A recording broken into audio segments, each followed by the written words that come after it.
So I'm Velvet with Little Red Door. I have an interior design business. With me, I have the beautiful Lisa Johnson from Dependable Renovations. We're just here to talk, share some information about the renovation world, the big bad world of renovations, in a time where it's kind of crazy and people are sitting in their houses and probably looking around, maybe stuff isn't functioning as well, or some little tidbits on how to do it up, and just to get to know us a little bit. So I don't know if I can chat in here, but if there's some chats in the chat box, I'll see if I can flip back and forth. New technology, please bear with us. Hopefully my washing machine doesn't kick back in because I mistakenly started that this morning. And I know, right? Well, I didn't know I was going to do it. There's a door right behind me. If kids come through it, it's okay. They're mine. Yeah, it's real life, right? Yeah. All right. So, Lisa, start off just by telling us a little bit about yourself. Tell us about your family. Tell us about any of your hobbies or, past careers. I don't know, wherever you want to start. All sorts of questions. Well, Barry, my husband, and myself are the owners of Dependable Renovations. We have 3 wonderful, very active boys. So I'm all boys. I mean, I never thought I'd ever say that in my life, but I even have a t-shirt to prove it. So I am. And I love them to death. They are by far the most, like, what gets me up in the morning, right? Obviously, literally, because they jump on me. So yeah, we have 3 boys. We run our own business. We've had Dependable for 8 years now. Awesome. And prior to that, we both came from the construction industry. It's actually where we met. So going way back, Barry worked with a home builder. I worked with a kitchen supplier. And we would chat on the phone because I talked to all the builder guys, right? So I would have like 20 or 30 of them that I would talk with in the warranty department. Long story short, he kind of just was different and always super respectful, super kind, just like a real gentleman. So he really kind of caught my attention. Fast forward, I ended up going to work with the same builder that he worked at. A little office romance ensued, and love it. So we worked at a home builder together for a number of years, and then we went on to work with another large renovation firm in Calgary for a few years as well. It was about 6 or 7 years that we worked there, actually. So we gained a lot of knowledge through the new home construction and then also the renovations. So we kind of have a little bit of both, which is super beneficial. I mean, I don't know how many viewers or whatever would be watching, but renovation is so different from a new build. And I agree. Yeah. There's not enough, I think, awareness around that because you just you never know what you're going to come up against. And you have to think outside the box. You have to think on your feet. You have to be problem solving. Like, there's so many skill sets that come with renovations that you don't necessarily get from a builder. Yeah. But we were fortunate to get both. So we got really great trade relationships. We've since kind of gone on and developed our own trade base now. So we don't work with a lot of the ones that we were working with before. But we've developed our own. We really focus on small businesses. So we work with sole propriety, like you, someone that runs their own business. Yeah. We really, I mean, I know that it's a business model that works, but we don't deal with the big box stores much. And that's just because we really feel that the personal connection that you get working with the person that like face to face, right? And then owners, there's nobody that cares about us like owners do. So we deal with owners because we are, and we get it. A small business, we support other small businesses. So yeah, that's kind of our niche group of core people that we work with. Yeah. And as far as clients go, we deal with kind of everything. We started out not knowing what we were going to do, and we did appliance installs. So I forgot about that. Yeah, I did know that. Yeah, so some of the high-end appliances, right? You were certified for he Sub-Zero Wolf, and he got certified for all of them. Yeah. So we started there, and then we kind of built up a reputation. Just people started to get to know us, and things progressed, and now we deal with more like mid to high-end renovation projects. And most of what we do are large scale. So, $300,000-400,000 is kind of our range, but we will do everything. So it's not to say the sweet spot, right? Yeah, I mean, it's just, I guess the thing with that is that you are able to do so much more in that kind of a range, right? Like it's a whole house, it's a main floor and a kitchen, like it's a lot of different things, but we do everything. So I don't want to pigeonhole and say like that's where we are. Sure. Found that just in the last number of years, that's kind of where our demographic has gone. Like that's a lot of our jobs have been that range. But yeah, so we do, high-end en-suites. I actually really love en-suites because they're so beautiful, and you can make them like these little gems in the house, right? The beautiful, Yeah. the crystal faucets or the handles, the cabinet handles, and the freestanding tubs, and there's a Well, lot. yeah, you're talking my language now, sister. Right? Oh, and I'm such a fan of the wainscoting tile around the freestanding tubs. They look so gorgeous, right? Like it's just personal preference, but yeah, I do love those. But then kitchens is a big thing for us too. At the heart of the home, you can do a lot with kitchens. And yeah, do you find that a lot of your renovations start around those two areas, the either a bathroom or the ensuite bathroom and kitchen? Because I know that's what I get the most calls for sure, about doing design work and stuff is, how can we do this? This is what I want to, help me get it to what I want it to look like, and then the process of it. Is that what you guys find too? Totally. Yeah, you hit it, because like people kind of start with, oh, well, I really want to change like whatever the layout of my bathroom, right? And then from there, sometimes they'll go into the master bedroom and whatever snowball. But yeah, kitchens and baths, they still are the tried and true one renovation hotspot, as it were. So yeah, but like we'll do it all. And anything that your clients are kind of asking for that you haven't seen before? Is there anything unusual? I know it's kind of a weird market right now. Let's all just acknowledge right now that we all understand the predicament that we're all in with COVID and all of this, and that we're, I just want to acknowledge that up front. We're not trying to sell you anything, but we just want to talk renovations and talk about this industry. At some point in time, you may want to use these services. So let me just throw that out there. Okay. I think it's so important, Velvet. If I can deviate for 2 seconds. Yeah. The reality of what we're going through right now is unprecedented. Like nobody has gone through this, right? And I think it's so important to acknowledge and to be real about that. Yeah. Because everybody can post a pretty picture, right? Like we can all say, oh, we're doing fine and this is great.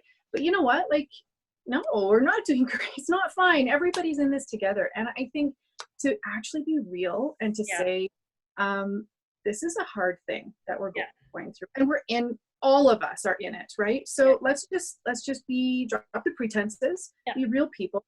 And I think at the end of the day, that goes so much further than just posting a picture of something that anybody else could post, right? Yeah, and I mean that's been kind of where I'm at with doing these we'll call them interviews, chat sessions with everybody, and it's just to kind of all of us come together as small business owners to kind of acknowledge what's happening in the industry, if we can help and give any tidbits. And there are still people that are working and still want to do some things in their home. So I just thought it'd be a nice way for us to kind of talk about that, especially being solo business owners, both of us, and just a lot of times when you're in the business how we are, we don't qualify for anything. So we're thankful for what we've done in the past to support us now, and save for the rainy day, I guess we'll say it like that. So and pretty pictures, when you look at Instagram and Facebook and you see all these wonderful projects that people are working on, it can be a little disheartening to some of us that are like, holy, that person looks like they've got all the business. How do I get some of that? So we just want to be real and make sure that everybody knows that we're coming from a place of acknowledgement of that, and our heart goes out to anybody dealing with those stresses, for sure. So much. Yeah, and to speak to the what everybody's dealing with right now, like we have 3 boys, right? So schools are shut. There's no childcare. There's no support staff. I'm now working from home. Well, I have always worked from home, but with nobody else now. So there's nobody to come in and take the kids for a little bit while I'm working, right? And that's a struggle that a lot of people are dealing with right now. And we love our kids to death, but sometimes, oh my goodness, give me a quiet space for 5 minutes. Right? I saw someone post a drinking game on, it was a little meme. It was a drinking game every time you hear the word mom to take a shot. And I was like, oh my God, some of you are going to die. Don't do that. Don't do that. I don't drink. I'll have a coffee, but I'll be buzzed. Yeah. I've had some fun little life hack things that I've discovered through this whole thing. Oh, sure. You know how we live in Okotoks, so we're a small community kind of, but we're pretty close to a little strip mall area. It's like a 7-Eleven and a bunch of things. And now that nobody works there, the parking lot is empty, and they have this massive snowdrift, like Oh, right. three stories tall or whatever, from clearing the parking lots. So I'm not kidding you, like almost every day my kids want to go play on the snow hill, so we will go pack up and I'll drive and I'll sit and work, and they will play on Oh, the snow in a parking lot. that's awesome. I never thought I would ever say, but life hack. If you need like, 30, 45 minutes of kid entertainment, go find yourself a snow hill in a parking lot. Oh my gosh, that's awesome. Now you've given your secret away. Oh, I know. You'll all be parked waiting for your turns to get on the snow. Well, that's the truth, right? Like, yeah, there's other kids out there. Sometimes we can't go to that snow hill. Oh my gosh. Social distancing is a different ball game altogether too, right? Like, It is, especially for kids. I can't even imagine what it's like. Just everybody with kids and kids at home and working. I see some of the videos though, and I'm thankful that, some of you are finding some humor in all of this, and the funny things that people are allowing their kids to do in the house that they've never allowed them to do in the house before, like ride their bikes. And yeah. I think I shared the other day about somebody had squirted like dish soap across the vinyl floor and were letting their kids dip through the kitchen on their knees. I mean, that's living in your house. That's what, we're trying to create. Lisa and I both trying to create these spaces where people live in their homes, and, dining room tables that only get used twice a year are now like the home office or the school desk and all of this. So, totally. I think that's a cool thing from my perspective anyways, that I can take away from it. All these things that we plan and all these beautiful features we put in a house that now they're actually getting used despite everything. So, oh my God. Dictate. Yeah, it's true though, right? And your heart, your home really is your haven. That's kind of what we all know.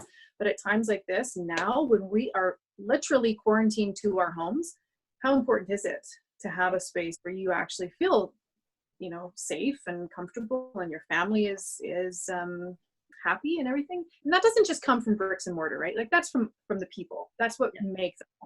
So as much as we talk renovations and design and whatever, at the end of the day, it's the people in the house that make it. So there's little things that of course, now we're all sitting around looking like, oh wow, I could do that. I could paint my walls. Like, I'm painting my walls. It's crazy. I'm like, oh, how many colors of gray should I try? Right. So many things now you see when you're stuck in your house, like you could do little updates here and there. So yeah, I think you and I are talking the same language. This is what it's all about, but the people are the home, right? Oh, 100%. Yeah. I'll be surprised if there's not a dog down here soon. So anything that you're doing, well, obviously lots of things you're doing differently, but to service your clients, if anybody had queries about, how to get in touch with you. I know what I've done, and as far as online stuff, how are you guys coping with kind of not being able to go into people's homes, which is really the essence of what we do. We meet with people in their houses. That's kind of the first meeting, aside from a phone conversation, and we go into people's houses and see the space and really talk through a whole process of what it looks like to do a renovation. So missing that little element of seeing the houses is an adjustment. I'm not saying it's not doable. It's not the same though of doing it online, but I'm adapting to that. What are you guys doing differently for that? Yeah, it's a great question. So we have obviously utilized Zoom a lot. I think as everybody in the world is like, whoa, new. So what we've started is virtual pricing meetings, like a walkthrough with our homeowner for the pricing part. Now we've been fortunate enough that we had designs underway for a number of projects just before kind of the lockdown or whatever happened. So we have designs created, but usually we would bring our trades into the house and actually do a walk around pricing, so we can see everything. So that's been a little challenging because pricing from plans, you don't have the same, awareness. You can't see everything, like what's kind of plumbing is there currently, or what's the electrical like, or whatever. So we have adjusted in the sense that we've started to do virtual walkthroughs, and we've used Zoom for a lot of presentations, new client meetings as well. I had just last week, a client walkthrough with our designer. So she kind of took us around the house, showed us what she wanted to do. And yeah, other than that, just the email communication, phone calls.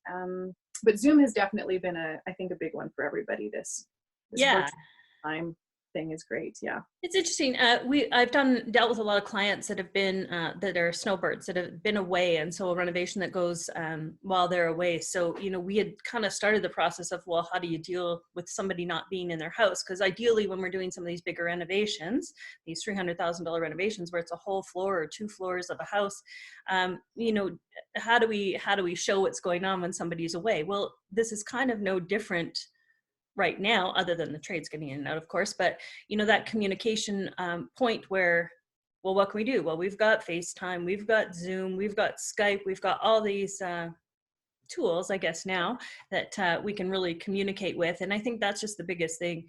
Are you finding it different? You guys are a fixed cost builder, is that correct? No, actually, we are Oh, not. okay. We came from a fixed cost world, and kind of just decided when we started our own thing that we were going to do things really different. And actually, when we sat down to create our company name, we were like, what would we want in a renovator? Like if we were out shopping, Yeah. what would be the one thing? And we just both came to the word dependability. Mm. And so that's where our name came from, dependable, because we are very much just transparent. I mean, we are who we are. There's no smoke and mirrors. This is what you get, like it or not. So we've developed our own set of pricing, which is transparent. It is very, very close to what is a fixed cost in the sense that we actually do get real numbers from our trades. Yep. We do not ballpark. We do not napkin quote. We'll come out and, like I said, we'll do the whole pricing meeting. We'll get all of the numbers together, and then we'll present them item by item, line by line, dollar by dollar, and you see everything and exactly where it goes. So we provide real numbers up front, but we are transparent in the sense that we show you all of the trade costs, we show you all of our margin, and you know exactly what you're going to spend. So, a lot of people at the end of the day, they've really appreciated seeing how the dollars add up, because sometimes it can be hard to understand, well, how is my kitchen $100,000? Like, where does that come from? Yeah. Well, you have, this much in cabinets, this much in backsplash, this much in flooring, demo, protection, lighting, drywall, paint, all that stuff. And when you can itemize it, then it's so much more understandable. So Yeah, I agree with that 100%. yeah, that's us anyway. That's our model. Yeah, that's good. And so when you work with a whole list of your, I'm going to call them preferred trades, your vetted trades, the people that you like to do business with. And I totally know what that's all about. It's about your relationships with them, that if something, if something goes wrong, that somebody's going to stand behind it and not necessarily fix it for free or do things for free, but will certainly look at how we can fix it, to fix the problem, I guess, and not show up, not ghost you on phone calls and things like that, which I think is, if you have those kinds of trades available to you and in your back pocket, it makes this business so much better. One of the things, so designer, I'm an interior designer, so coming from the interior designer world, if I have clients that I've worked through with plans and done selections and things with, and we present that to you, are you a company that would price it and go off of the selections and things that we've done? Absolutely. Yeah, we actually have one right now that we're working on with exactly that. To be honest, I love those ones because they are so organized. There's nothing like for your designer package. I'm like, oh, they're so good. It is. Yes, no, for real. And I'm not just blowing smoke. Like, honestly, that comes to us so neatly organized, everything together. You don't have to wonder what we're doing, And for the most part, like when we deal with it without, we do allowances, really generous allowances. So our clients are never bottom of the barrel shopping. We always give very, very healthy mid-grade, finished selections. But a designer package just is no guesswork. Like, it's like, okay, we know exactly what we're doing. And it's usually that there's a relationship already established there.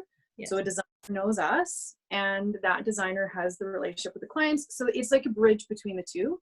And we love it. So I would definitely love more of those. Yeah. Yeah, that's awesome, because I know I've kind of been in all kinds of aspects. I've done just kitchen design work for cabinetry companies, and I've worked for renovators. I've worked for new home builders, and you know, working with the client and being hired by the client to do those drawings and do those plans and do all the selections. And really, there's such a process to make sure that the home is suits their lifestyle, suits how they want to live in it, who's all in there, you know, take into account everything, every person that's in there, how they're going to grow in that home. You know, it's such a process to go through all of that.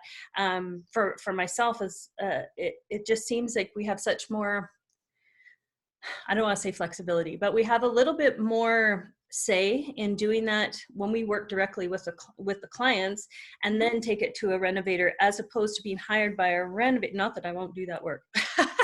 Being hired by the renovator, where you can't, I don't know, sometimes it seems like it's harder to advocate for the design of what you've worked through, as well as for the client's best interest. So those are just some challenges, and having good communication with the contractor that you're working with, and knowing that we ultimately are all on the same page.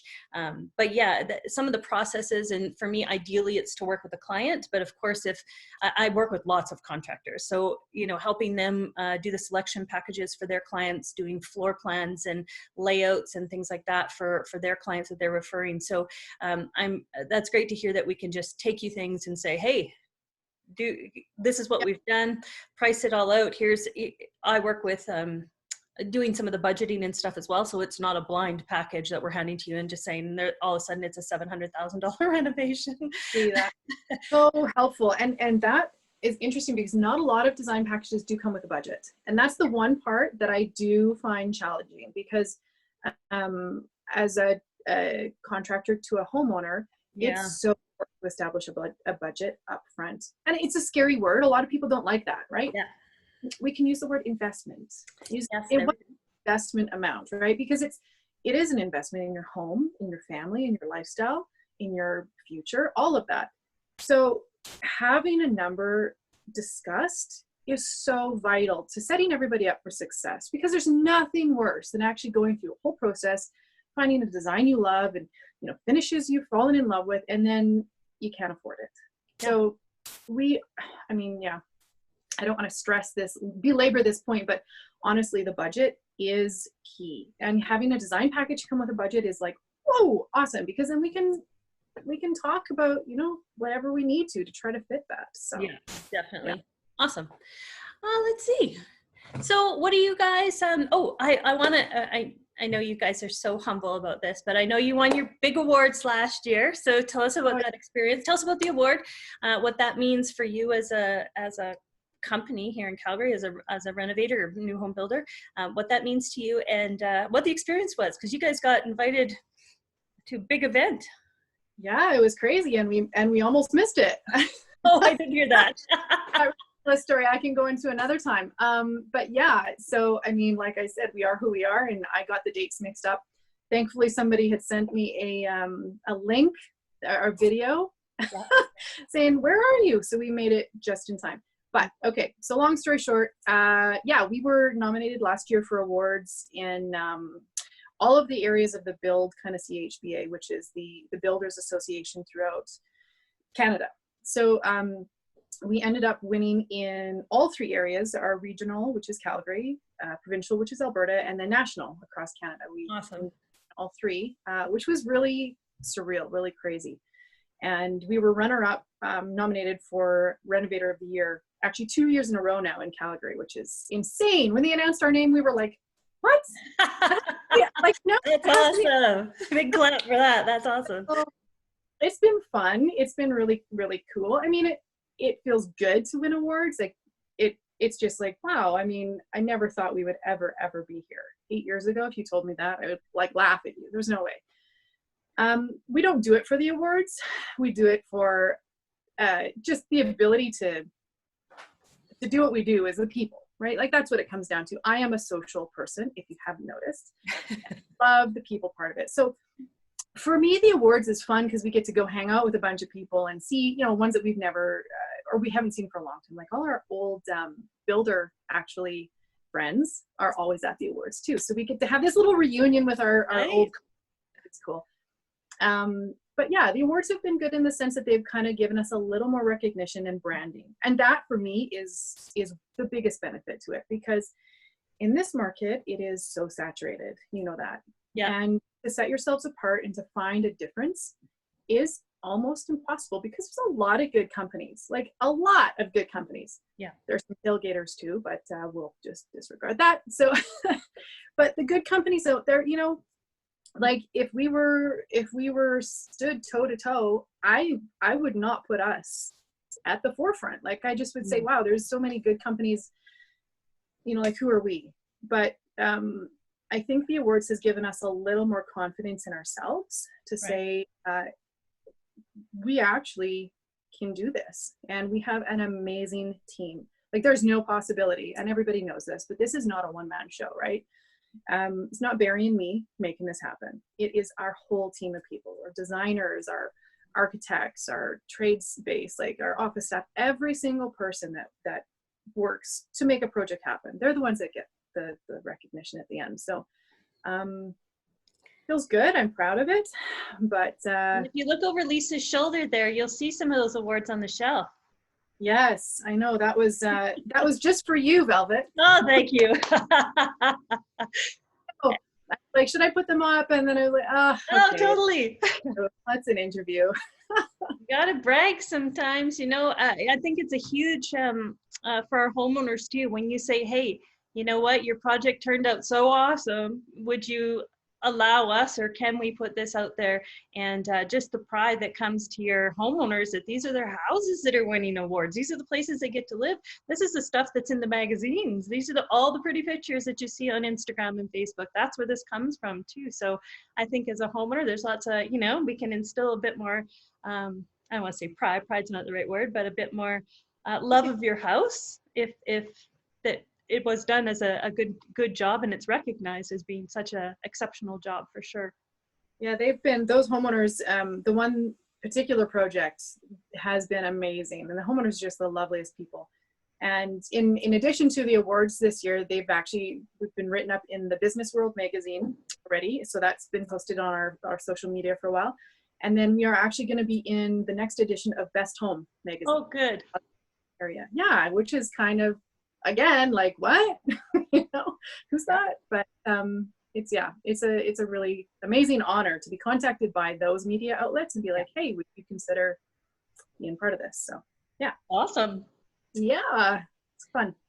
And what else can we, so you had, what's the coolest project you did in the last, well, you've been in business 7 years, let's say 7 years. Tell me what your coolest, maybe not coolest, but about, well, I don't know, let's say coolest.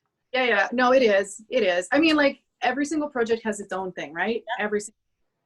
But the most mind-blowing one that we have done so far, and we've had a couple others now that have asked for the same, is a house lift in Ramsey. Knew it was going to be that one. That's awesome.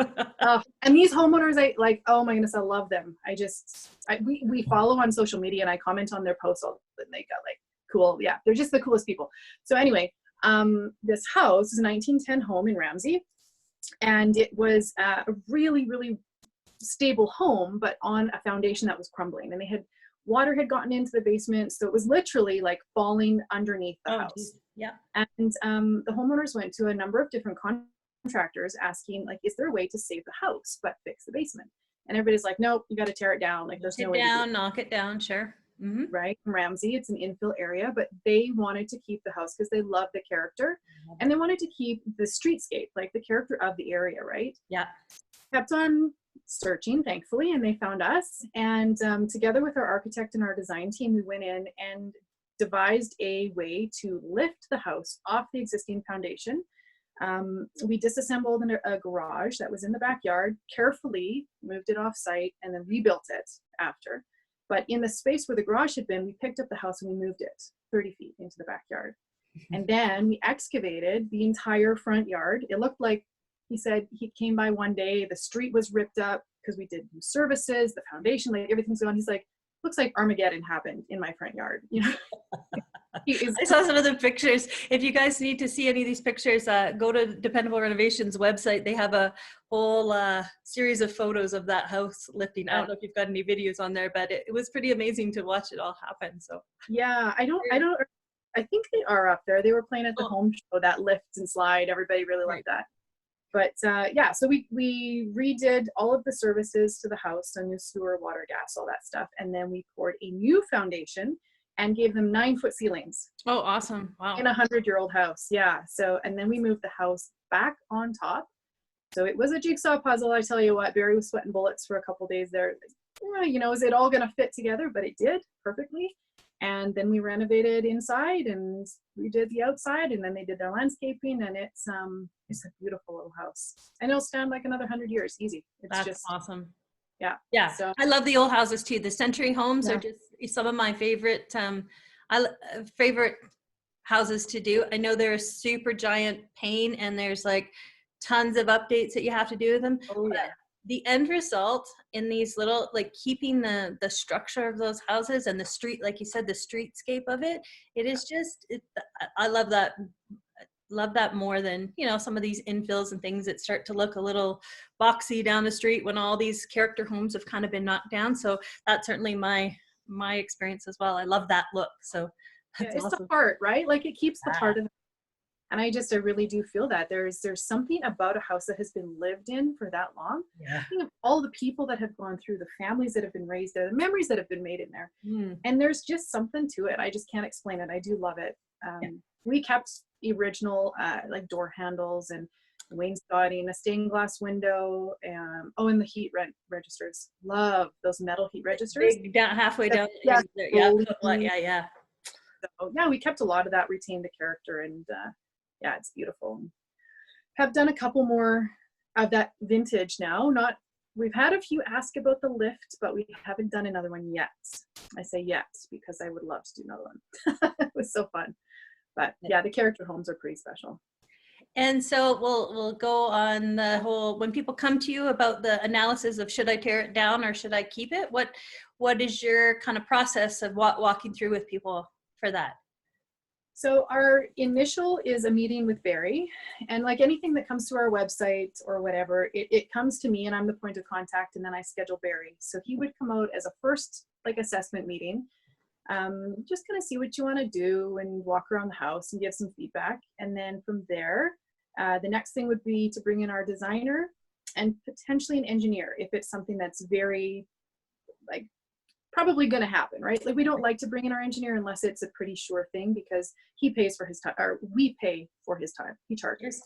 We will come and do a free assessments ourselves, but our engineer charges for his time. So once we engage him, then the homeowners do start paying for those fees. But sometimes it's necessary, you know, just to make sure like what's feasible. And yeah, so from there, once we know what can be done, our architect and our design and our engineer have kind of collaborated. Then we start drawing and we get plans together. We usually sit down and do like a presentation on the TV and walk through the plan design, you know, the 3Ds. It's very fun. Yeah. And yeah, then it goes into pricing and here we go. I think that's the funnest part for people to see too. We do all 3D renders and stuff as well. And I just watching people's faces and, you know, you kind of look at them like, oh, do they love it or hate it? Somebody needs to talk. What's happening? Did we get it right? Or are we so wrong? The poker faces can be very, very difficult sometimes. I know. Right? It's like, oh my gosh, I don't know. Yeah. The good thing is you can tweak it if you need to. So we can, you know, go back and forth 2 or 3 different times and get it exactly where it needs to be. Yeah. And we had that happen where I remember one in particular, like I think the only one ever to vocally say, I don't like this at all in the first meeting. And I mean, the designer had, in all fairness, kind of maybe misconstrued what the parameters were of the project. Right. So back to the drawing board we go, and then look it over another time, make sure it's what we talked about at the meeting, send it out, and yeah, second time was perfect. Oh, good. So it can happen. I mean, we're all human, right? Yeah. But, yeah, sometimes those faces can be fun. Lots of questions and stuff too. I think that's that's part of the whole experience of doing it. Look, I love renovations, and the reason I love them, everyone's like, oh, you're crazy, but I love them because I love the before and after. I love changing what they were in and fixing the problems and making it more accessible for the whole family, looking at how people are living in it, and just making sure that those spaces really work for what's happening in the home. And I think that that sometimes, if I don't want to dog on any on any aspect of the building, but sometimes when it's, you know, you're building a house that's just built and you don't have any say in it, and you're just building it as they've drawn it on the plans. Nothing wrong with the design, but not necessarily designed for you and your family and Yeah, how you're going to be in there, or just you and your dogs, whatever that's going to be, whoever's living in there. And I think that that's one of the things that I love about renovations. I don't know if you feel the same about that feeling. yeah. I've dealt with some people too that they've been in their generational houses. So, you know, the kids have taken over from the parents that got the house from, you know, maybe a grandparent or whatever. So the house is cycled through, and it's like, okay, it's time to update. This family has more kids, or wherever we're at. And, you know, dad built all the railings, and dad did all the, you know, built the kitchen cabinets. And there's so much emotional attachment to some of these things. And it's like, okay, but we need to, you know, look at the big picture, and we can keep some of that stuff or maybe reuse it in certain areas. So I think that whole process too of really talking through what's keeping houses, especially with you know, when people say knock it down, it's like, okay, but sometimes the dollars make sense to knock it down. But when there's emotional attachment to some of these houses, I did a project, years and years and years ago, and it was a little farmhouse. And they had been very successful in business, and they actually built this giant house around the little house, and the little house became the kitchen area of the big house. And it was so cool, like all these little interesting little things that were built into this house. But it was just such a piece because it had been on the family's farmland for years. And it was just like, oh, genius, like that's super fun, right? I love it. Yeah, I did kind of give me goosebumps on my cheeks talking about that. I forgot. The emotion that go behind this, right? And I don't know. I mean, like, is it because we're women? But I don't think it necessarily is. There's such an emotional connection to a home. Agreed. And people, that is where you need to be safe. That's where you need to enjoy your family. Like, that's your majority of your time, right? So yeah, that connection, that emotional part is so vital. And I love that. That's a good one. I know. had my first husband well up with tears when we turned our house over last year. He was the first husband that's ever done it. And it was like the golden ticket. Yeah. You know, it's usually the women that get a little bit more emotional to all of that, like you said. And it was like, that is like, touches my heart even more, that's what it's about, that type of reaction and that type of love for where you're going to be and how it brings your family together. Yeah. Awesome. I love that. The family, making it work for that family, right? And it's definitely whatever life stage you're at. There's young families that need bedrooms and kitchens, and then there's older generations, you know, like empty nesters that are maybe needing an ensuite that they never had. They spent all of their time and focus on their children, and now it's time to have a little bit of their own space. And a lot of en-suites, barrier-free showers, which I personally love. It doesn't matter what age you are. I think they're just so beautiful. The curbless showers with the glass straight down to the floor, and then the continuous floor into the bathroom, right? Like, it's a beautiful look. But let's talk a little bit about that, actually. Some of we call it aging in place, for anybody that needs a term, but it's about living in your house as long as you can live in your house. It's about making the accommodations. If somebody gets put into perhaps as a walker or a wheelchair, or, you know, loses some type of functionality, and it's huge. Our baby boomers that are, you know, wanting to stay in their houses, we're doing a lot of adapting for that, which I'm sure you are as well. And but as I say, anything can happen to anybody at any time. So if you're looking to do renovations in your home, to take, you know, have somebody that has some knowledge or some experience in that type of environment, or that type of, I don't want to call it field, but is it experience in that, and just walk through, you know, if we're making these changes now, why don't we do these extra little things? blocking for grab bars. You know, you can put grab bars in, the curbless showers, you know, making some hallways and some doorways a little bit wider and stuff like that. I think that that's something we can use at any age, and you never know what's going to happen. Totally. Yeah. No, it's so true. It's so true, you know, and I love what you said about it's not just for a certain demographic. Like it really is that preparation. We did a house last year where it was, they decided it was going to be their forever home, like young family, but we put in, like you said, the backing for the grab bars and shower seats and it's one of the other, the curbless shower. That's kind of a standard. Actually, I love curbless showers and they are so functional anyway. Yeah. So we kind of do them as a standard. But yeah, those are conversations to have when you are doing a major renovation at whatever point in your life, because you're planning to stay and this is a long-term investment, then absolutely now is the time, you know, like put in the things so that down the road, you don't have to tear your walls apart to put backing in again. Yeah. It just makes sense. Like it's a good thing to do. And also we've done a lot of raising up of sunken living rooms. Like that was Yeah, we just finished a project with that. Yeah. And people are like, oh well, I don't know, you know, how you can do that and whatever, but oh my goodness, like so easy. Raise the floor if you need to, raise some window heights and whatever, and you know, that's it. Even a fireplace. A lot of times they have a fireplace down there. I mean, that can be raised up. Like all that stuff can be done, and wow, what a difference it makes in a space of how you use it. Absolutely. Yeah. And family gatherings, right? Like, whereas you were maybe compartmentalized into different rooms before, then all of a sudden you have all of this open space and everybody can just kind of flow and mingle around, and makes it a lot more functional. So I have this conversation, just the aging in place and who's using the house and all that, and freestanding tubs. So if it's your only tub in your house, if you've put a shower or something else in there, you know, be cautious about the aging in place element of a freestanding tub because they're so much higher. And getting in and out, you don't have the same kind of grip points and stuff on. They look super cool and they're beautiful, but you know, those are just some of the questions that, you know, somebody that has experience in that kind of components to talk you through and say, hey, are you sure that this is, you may never get out of that tub. Those little skinny edges into those tubs. So, you know, lots of, and everything from your kitchen, every room can have something that adapts to the aging in place component. So that's awesome. I that's more and more I get into the conversation. Maybe it's because I'm getting older. And every once in a while my back tweaks and it's like, oh man, I could really use a grab bar here.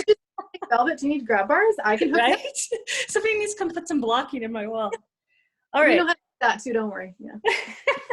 All right, so we're at 10 to 11. I said this would be an hour, so let's keep that. I know, right? You and I could probably talk all day. Oh my goodness, all afternoon. Yeah, I'm sorry. Okay. Okay, anything that you'd like to share with anybody about anything you want to share about the company, about your family, about anything? I mean, we're just real people. I think what I would say just to anybody is if you are looking around and looking at a company to potentially discuss projects with, just find someone that you're comfortable talking to. Because at the end of the day, this process is a long time. Like for a large project, it could be months and months. So as you're interviewing, find someone that you are comfortable with. You know, that gut reaction, it really is a thing. And don't always go with the lowest price because you probably will regret it in the end. There's a lot of difference between bottom lines and an outcome. Yeah. So, yeah. Well said. Yeah. Okay, it's time for the lightning round. I need some music or something. Okay. Okay, one thing you wish you had done before you went into quarantine. Oh, come on. Bought toilet paper. I actually really had a hard time with it. My mom had to buy me some. But we're good now, don't worry. I said with boys, we don't need it anyway, so whatever. Fair enough. Favorite quarantine beverage? Oh man. Okay, have you seen this? My whipped coffee drink. Oh. It's on my social media feed, my Facebook and my Instagram. It's whipped coffee, and seriously, I'm like, I have to stop myself from drinking more than 2 a day. Oh my gosh, that's awesome. So you're wired the whole entire day. That's awesome. Oh, I'm so good. Yeah, good to go. Got my like routine down with the kids, getting up, getting school going in the morning, and then we're done by noon, and then I get my work time. But yeah, coffee is the savior of the day. Freestanding tubs or steam showers? Ooh, both? Can I just say both? Because I Yes, love you can. There's no, them. no wrong answer. Um, Your favorite type of flooring to do in a house? more and more vinyl Oh, because yes, because they're such great wide plank vinyl boards that can look really awesome and they're so resistant to everything. that I love it too. If anybody is like cringing at both of us speaking about this, you have not seen the new Oh, vinyl plank flooring that looks like hardwood or the vinyl plank tiles. I encourage you to have a look at it, research it when you're doing new flooring in your house. I would put this in a home over anything, quite honestly, even real hardwood. Because I have dogs and we're hard on our house, and hardwood floors, I've got hardwood floors now, and if I replace it, it would go to vinyl just for the livability of it. durability, right? Yeah, and it does depend on, like you said Yeah. kind of earlier, the people living in the house, Yeah. demographic and whatever else like that. But yeah, for durability, oh my goodness, there's nothing else like it. Yeah. Okay. 2 things no one knows about you. Ah, well, if I told you, then you would know. Oh, tricky. Oh man, that's like That you such a were willing to share with the rest of us. well, 'cause I'm like an open book. Everyone knows everything about me. I'm not a natural blonde. Does that count? I am in the summer, but then I put streaks in. I don't. I have one, but I don't. I will share it, but it's kind of a weird. Like it's not. I had 4 boys, and we only have 3, so we lost our first. Well, thank you Yeah. for sharing So that. That's very touching, yes, and that's very real. I don't want to change the whole mood of everything, but yeah, that's something that not everybody knows. So. Favorite article of clothing during quarantine? Oh, just like stretch anything. And I mean, hello, with all the bread recipes and baking going around, like, is anybody on keto or diets or anything anymore? Like, no. Yeah. Listen, Stretchy clothes. That's it. I found a chocolate cupcake recipe that I made just because Sam, my partner's doing online schooling, so he was going to VCAD, so now they're doing everything online, so it's a big adjustment and trying to get all the computer for the software and all this. It's just a whole thing. He's up there doing his classes right now, I'll have you all know. And this chocolate, oh my, I'm like dreaming about them. They're so, yeah, I'll share it. It's something I found online. It is so super moist. I can't, I have to stop making them. Okay, just share it. I'm gonna make them this afternoon. Come on. They're like some kind of drug or some kind of, I don't know, between the coffee and the chocolate. Oh man. You're reps, lady. All right. Okay, so if you want to get in contact with Lisa and Barry, you can reach them how? Website is the best. Check out our website, dependablerenovations.com. And I made tons and tons of info, photos of our galleries, everything on there. And then there's an assessment or like an inquiry tool that you fill in your information and that comes directly to me. So put in anything you want me to know about, if you're doing a project, all your contact info, and I will be in touch. Awesome. So Lisa, Dependable Renovations is on Instagram. They are on Facebook. Are you on LinkedIn? I am. On LinkedIn? Not active. And Twitter. I don't know how to use Twitter, but I'm on it. Yeah. Much. And do you have a house profile? Oh yes, our house profile is very active. We're actually one of the highest rated on House. So awesome. Yeah, and Home Stars we have as well. Yeah. And reviews, best place to find your reviews, see what people are saying about you. You got Google reviews, you've got all of that. Yeah. Don't take our word for it if we're awesome or not. Look at what everybody's saying. And I say that to everybody, right? When you're interviewing, don't look at just a website. Yeah. Seriously, everybody can say whatever they want. It can look beautiful on a website. Go to third-party review sites because that's the only place you're going to get the real goods on someone. Yeah, super, super important. Awesome. Well, I thank you so much. This was fun. This is so fun. It took a little technology for anybody that's watching. You're too the not savvy techie person. So we thank you all for, hopefully this was on Facebook Live. If not, there's a recording that will be posted. So good. Yay. Thank you. On Facebook Live. All right, my dear, have a great day. And Yeah. if anybody needs to reach me, you can, of course, follow me on Facebook. I'm on House as well, Little Red Door, and Instagram. So follow all those things and send us some love. If you do have any questions for either Lisa and I, you can post them, I don't know, wherever. You can either go Yeah, on the Facebook pages. We'll get back to you one way or the other. Yep. Awesome. Take Thanks, care. Bobette. No Bye. problem. Bye.